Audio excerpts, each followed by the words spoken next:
All right. Well, I'm going to get started. And if you see me kind of look to the side, it's just because I have notes that I'm following.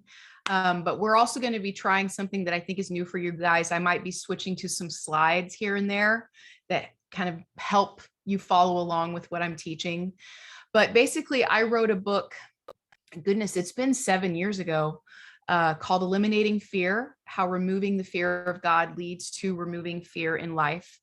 And just, show of hands for those who are still on video, how many of you have struggled with fear on some level throughout your life?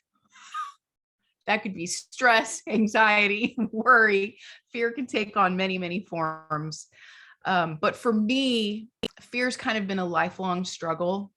Irrational fears. I mean, I had a very difficult childhood, a lot of health issues, family issues, which just led to kind of a lifetime of fear that carried itself into my adulthood. And so as I, have grown in my relationship with God and my understanding of the gospel and how good God is and everything that Jesus has done for us, and knowing that perfect love casts out fear, I just really felt God calling me to dig into a greater understanding of what it means to be free from fear. And so with that came years of studying, honestly, the fear of God. So I'll get to that in a minute, but I'll definitely probably be teaching some things that some of you have not heard before, but we will have a great Q&A time at the end. But I want to start off by kind of sharing a couple of really interesting statistics about fear. It says that in spite of what we think, 90% of chronic patients who see today's physicians have one common symptom. Their trouble didn't start with cough or chest pain or hyperacidity. In 90% of physical health cases, the first symptom was fear. And this is not only the opinion of just this well-known American internist who gave this statistic, but this is a growing opinion of many doctors, especially those in psychosomatic medicine, that believe that a lot of illnesses not only start, but get worse with this first symptom of fear. And then another really interesting statistic, or I would say anecdote or fact that I read was, have you guys heard of Ann Landers? You remember the newspaper columnist, Ann Landers? She's amazing. But it said that Ann Landers, who received an average of about 10,000 letters each month, nearly all of them from people burdened with problems, she was asked if there was any one problem which predominates throughout the letters she receives. Her reply was, the one problem above all others seems to be fear. She said people are afraid of losing their health, losing their wealth, their loved ones. People are afraid of life itself. And, just by us raising our hands, I mean, we know that fear is a problem. I actually was just listening to Bill Johnson's most recent message from a few weeks ago. And I don't really listen to too much that Bethel puts out lately, but every once in a while, I do love to hear Bill speak. And he was speaking on fear. And, oh, where's my phone? I was going to read what he said because I wrote it down. I thought, wow, this is quite powerful. But he said the number one command in scripture is do not fear.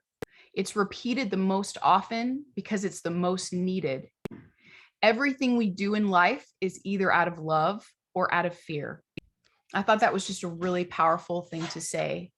I think my husband is about to walk into the room. Yes, he is.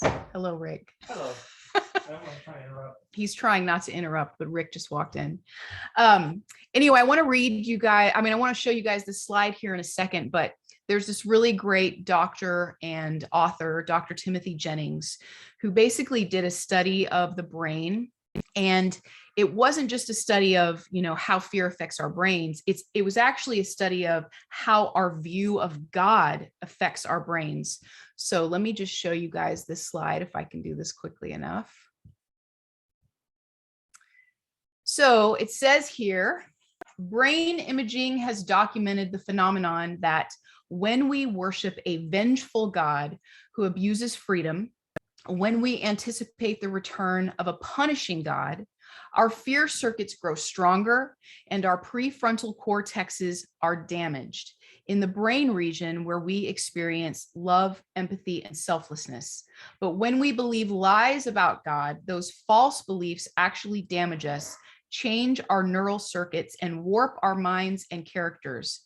Conversely, when we receive the truth, we are also changed, conformed back into the image of God through the working of his Spirit.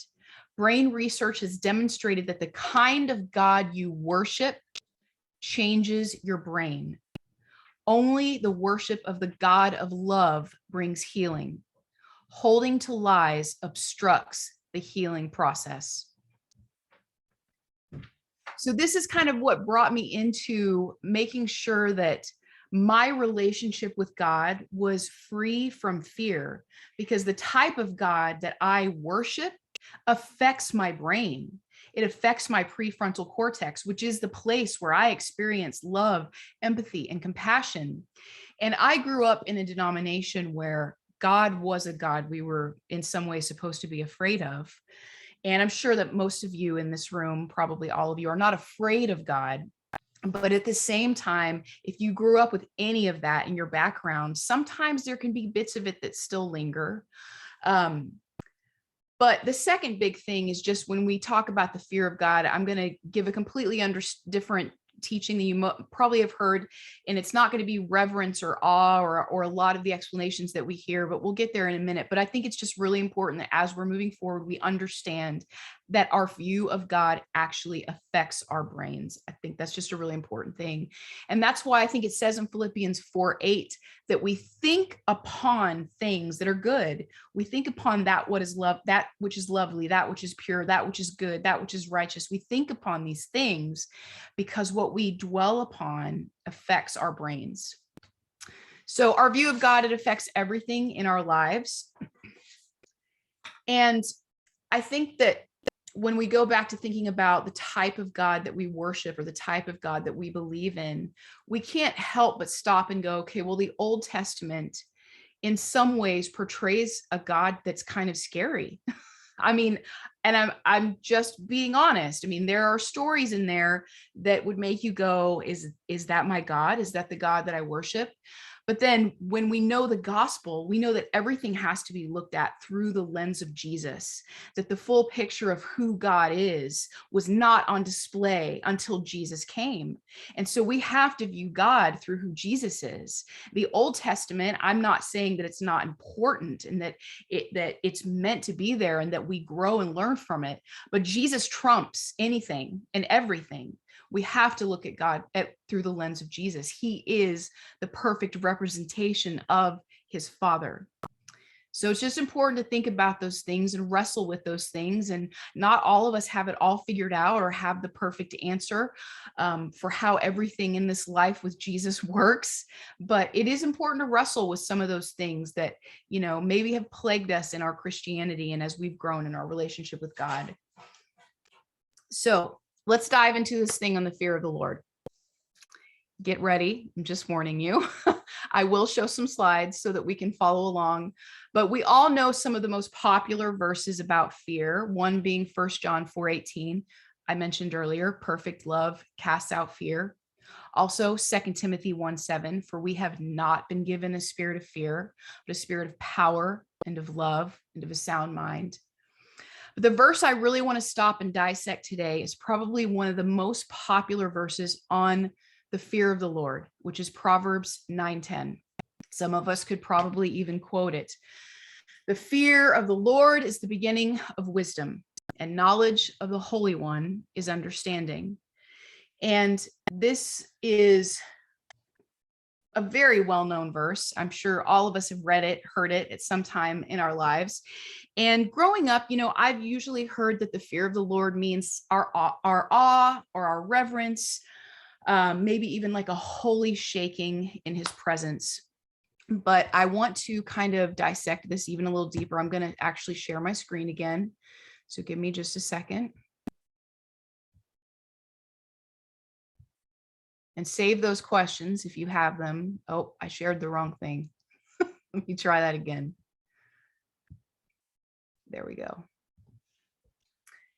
So Proverbs 9:10, the fear of the Lord is the beginning of wisdom. Now, I want to start before I get into this thing you see in parentheses where it says Yara flowings by saying that The first thing we need to pay attention to here is that this verse is written in something called construct form. You could write that down. You could take note of that if you want. Construct form. And what that means is that the latter noun in this verse owns the former noun. So the fear of the Lord is actually the Lord's fear. So if you were to say the phrase, the name of the Lord, whose name would it be? It would be the Lord's. If you were to say the word of the Lord, whose word would it be? It would be the Lord's. If you were to say the blessing of the Lord, whose blessing would it be? It would be the Lord's. So this is actually written in that form, construct form. The fear of the Lord, which is the Lord's fear, is the beginning of wisdom. So the question here is, if it is the Lord's fear, it can't be fear. It can't even be awe or reverence, because who does the Lord revere? Who is the Lord in awe of? He is the only one to be in awe of or to have reverence. So that word there, yara, for fear, actually means flowings. And in some places in the Bible, when yara is used, it can mean like the flowings of rain. But in Hebrew understanding, and I talked to this amazing Hebrew scholar for hours about this, who actually went and rewrote the entire Old Testament back into the original Hebrew, and it's beautiful. But anyway, this study that I found about yara and what it actually means dates back to a theologian named Jeff Benner. You can write his name down if you want. You can look him up. He's got really great information out there. But this word yara, this flowings in Hebrew understanding, actually means like flowing from the gut, or when something moves you from the inside. So let me give you an example. When you're dating someone, I don't know, it's probably been a long time for all of us since we've been dating. I don't know. But when you're dating someone, what do you feel, right? You feel butterflies. You feel movement in your gut. You feel excitement. You feel love. You feel a flowing that comes from your inside. But you also feel that when you feel fear, right? You feel that when you're afraid. There is a flowing from our gut that happens, which you can very easily see why this verse has been so commonly understood the way it's been understood, because we can feel flowings from something positive and we can feel flowings from something negative. But in this verse, it is talking about the flowings of the Lord. What moves him? Now, stay with me here. I'm going to go back to showing the screen again. And I'm going to give you guys lots of confirmation to back this up before you begin to say heretic and log off the screen. The second half of this verse, it says that knowledge of the Holy One is understanding.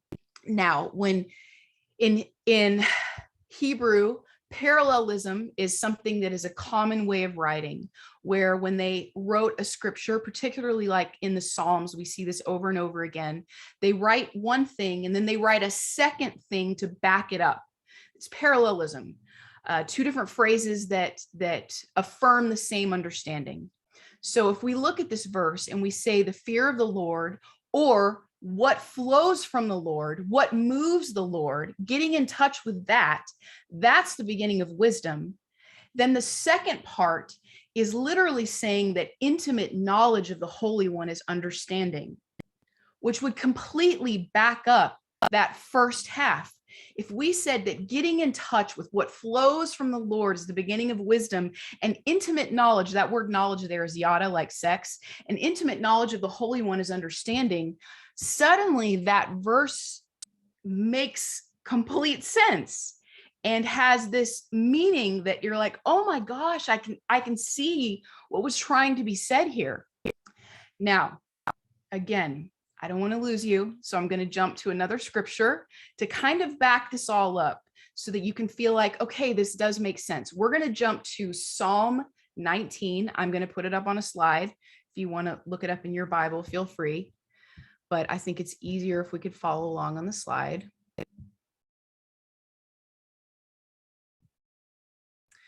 Okay, Psalm 19. Now, this is just an example that I want to give you guys to show you that the fear of the Lord is the Lord's fear, and it's not ours.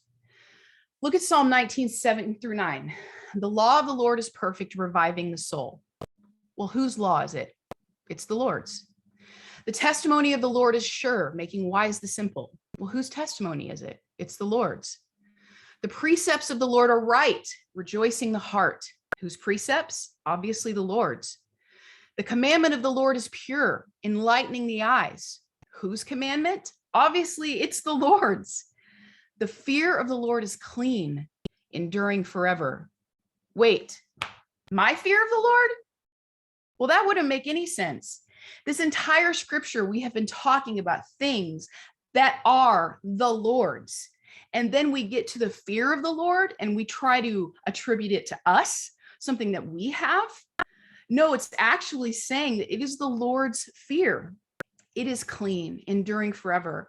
And if we go back to that understanding of Yara, or what moves God, or what flows from him, then we see that what flows from God is clean, enduring forever. And then lastly, the rules of the Lord are true and righteous altogether. Again, whose rules? The Lord's. So that's just kind of a second verse to get you thinking about this understanding of the fear of the Lord a little bit differently. And I'm sure there's going to be some questions, and I'm going to welcome all of them. But let me just teach a little bit further on fear in general as I move towards kind of wrapping this whole thing up. Excuse me. One thing that I believe that is very true about God, let me get a sip of water. If there's not supposed to be fear in our relationship with God, then I believe that God doesn't speak with fear. And so there's this, I don't know how to say it, phrase or thought that you hear thrown around a lot when you talk about fear, that, well, a little bit of healthy fear is good. And I want to address that. And this is a completely different subject than the fear of the Lord, but it's just another really big subject that I want to talk about, that is part of my book that I think is really important. I really believe that any place in our lives where we give room to fear, that fear will only grow, and that fear is destructive. And I actually believe that there's no such thing as healthy fear. And here's why I say that. Think about when you are maybe standing at the edge of a cliff. And I'm not saying that you guys have done this, but think about a situation in your life where it could have been dangerous, where, maybe you could have driven recklessly. But right now, picture yourself standing at the edge of a cliff where if you were to step off that cliff, you would most certainly die. Now, if it is fear that keeps me from stepping off of that cliff, then down the road, 10 years, 20 years, I have allowed that fear to take seat in my mind. And suddenly I am someone who's afraid of heights. I'm afraid of elevators. I'm afraid of things that I wasn't always afraid of when I was younger.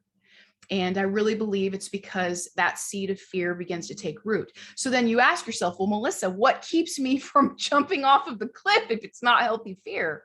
Well, what is spoken about in the Bible repeatedly, time and time again, as the thing that keeps us making healthy decisions? Wisdom. In fact, throughout Proverbs, wisdom is personified as the lady who keeps us from being idiots, who keeps us from doing really stupid things. It says that even Jesus, he grew in wisdom. And I honestly don't feel like there is one place in the Bible that supports us living from a place of fear, but instead we learn to partner with wisdom. And if I get to that edge of the cliff and I go, probably wouldn't be the best decision for my future to jump off of this. The wisest thing would be for me to just step back and protect myself in this situation.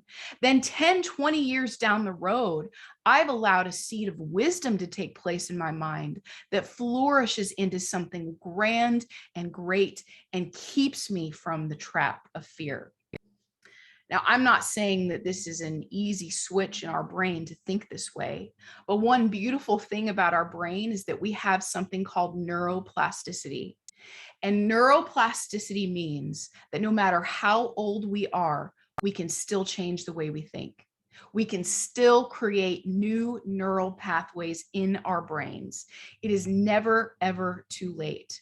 And so I just encourage all of you today to wrestle with maybe some of these new ideas, new concepts, understanding the fear of the Lord a little bit differently, understanding that wisdom is what we should live out instead of this healthy fear that we talk about sometimes. The last thing that I want to touch on before I wrap up, I have a bunch of things in my notes, so I'm just kind of making sure. I want to say this one thing, that fear is the paralyzer of healthy decision making. In fact, thinking back through your own life, which might take some time to actually sit and look through your whole life, how many times have we made good decisions when they were based in fear? Relationally, job-wise, financially, how many times has making a decision out of fear actually played out well? I really believe that fear is the paralyzer of healthy decision making, where wisdom instead unlocks the ability to make good decisions in our lives. And it's something that God gifts us with and freely gives because he is a good God. So a couple of scriptural examples about, I think, about living with wisdom instead of healthy fear, because I think this would be helpful to give some scriptural examples. In Acts chapter 11, verse 28, I think I have this in a slide towards the bottom. No, I don't. So I'm just going to read it to you. Acts 11, verse 28. This is where Agabus, he stood up in one of the meetings and he predicted by the Spirit that a great famine was coming upon the entire Roman world. Now, immediately you would think that a prediction like that or saying something like that would create fear, but there's not one mention of fear among people or fear among the church. It says in the very next verse, so the believers in Antioch decided to send relief to the brothers and sisters in Judea, giving everyone as much as they could. So it was said, there's a famine coming, and what they were given was wisdom and how to deal with it. Those scriptures back to back are a beautiful picture to me of us seeing that even in a time that could create much fear, God will still give the answers and the solutions through wisdom of how to handle those difficult situations. And then the other thing I want to talk about is the Apostle Paul. Now, Paul, throughout the New Testament, man, he had to address some difficult stuff in those churches. I mean, those churches were a mess in Corinth and the Colossians and the Galatians, oh, foolish Galatians. So many of them had so many issues. And Paul never approached any of those issues from a place of fear. He always gave them a solution that was backed by wisdom. A few examples that I just wrote down. I don't have all the scripture references right this minute. It would take too long. But he addressed living apart from the law. He said that's remedied by living in grace. He talked about dealing with sexual sin in the church, and he said it's handled through exposure and confrontation. He talked about unforgiveness, and he says it's dealt with strategies for forgiving. He talked about disunity, and he said there's a call to faith together. He talked about pride, and he addressed that with tools to develop our character.